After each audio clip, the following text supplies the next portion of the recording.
si Brian Belleca and from HRM4A, and mamaya po is may interviewin tayo isang tao na nagmamayari po siya ng isang hektaryang lupain dun sa bukid na sinasaka niya po. Pangalan niya po is Nelly Vilhera. Interviewin po natin siya mamayang gabi, and bukas po is pupunta tayo dun sa kanyang palayan. So ano ba yan guys, bukas mamaya na lang kita sa interview. Ako si Nelly Vilhera, nagka-star sa Old Moriones, Camarines Resort. Duaman akong pig-uman sa hektarya. Pero man pa ang nagagastos mo po pagtanam hanggang sa pag-ano? Nga 40 milya ang Diyos sa abono, pang spray, pang gabos na, basta maani, hanggang nga mag-ani na. Pag nag-aani ka po, paano po itong pag, siyempre harayo mo po pag itong umamo sa tinam. Paano mo po papadara sa tinam po itong? Pagpahakot. Pero mo po sa gastos mo dyan pagpahakot. Pero po ang bayad sa kada sarong sako. Kada sarong sako, 50 kada sarong sako. Paig din na po yan sa. Abot na sa tinam ko pag hali mo sa uma. Sa pag-ani mo po, pero mo po kikita mo dyan sa kagabusan. Ang nakukuha dyan, makakasisinta man, 65 aga sa hektarya. Yung pararehas. Bawas na po dyan itong mga, kunyari itong sa Gabos, dahil gabos na iyan. Gabos na po. Gabos na yan bawas. nakukuha. Yun na, 60. Kaya, Pag binarawas po itong sa tracer, itong sa mayo na, yun na, naglabaw. tada na yan.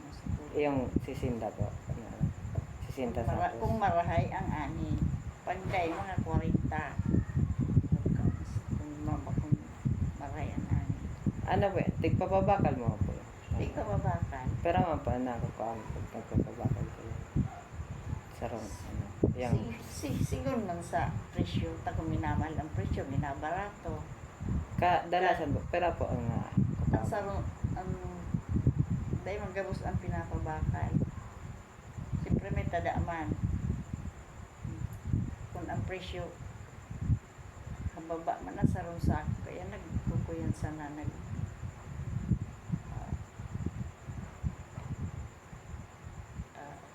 800 ang sarong sako, ang bigat, ang barato.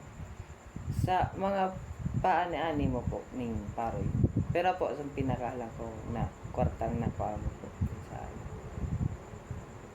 Dahil ko man dahil ko man nakikita kong pera, dahil man yan, para sa kagabos na pinapabakal. May nagtatada man. sa estimate mo po na itong estimate mo lang po na pero po gura nung nakukuha mong kwarta dyan sa sa paroyan mo po. Pag magpabakal ka nin 30 kaban sako, kung mag 800 ang sarong sako di kaya ako yan na 800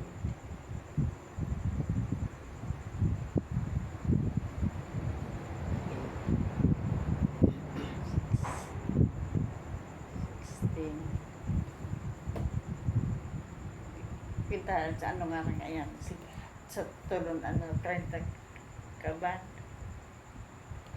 800 24 po. 24,000. okay pag nagkababa ang presyo Pag nagsasa 1,000, may bisis 1,000 ang sarong sako, di mo 30 mil man ang sa mga 30 sakos na yan ang tigpapabakal pa nagtatada man pangbagas, di mo gabos ang inuubos. Pag nagtatada ka po, pero po ang tigtatada, pero ang sako po ang tigtatada. pang bagas itong mga Siguro nga ni sa nako ko ang ano nga mga idem parareha. Siguro sa nako ko ang paroy. Paghalang ka pagdakol man ang mga man ani dakol man tada. sa ano po na itong kunyari nagpaani ka nga niyan. Paani-ani po mo po. Perang sako po ang pinakadakol mong nakuha. Yung nga sa sinta, Sisinta. Yun na po ang pinakadakol. Okay po. Salamat po. Yes. Pupunta po tayo dun sa palayan nila nanay. Yung tinutukoy niyang 1 hektarya yung lupang palayan. Dun sa interview niya kanina. So tingnan niyo naman.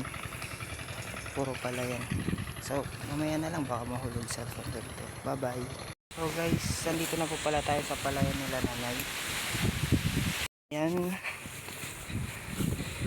Ayan po yung tinutukoy ni nanay na 1 hektaryang palayan niya. Mukhang uulan na. Umuulan na nga.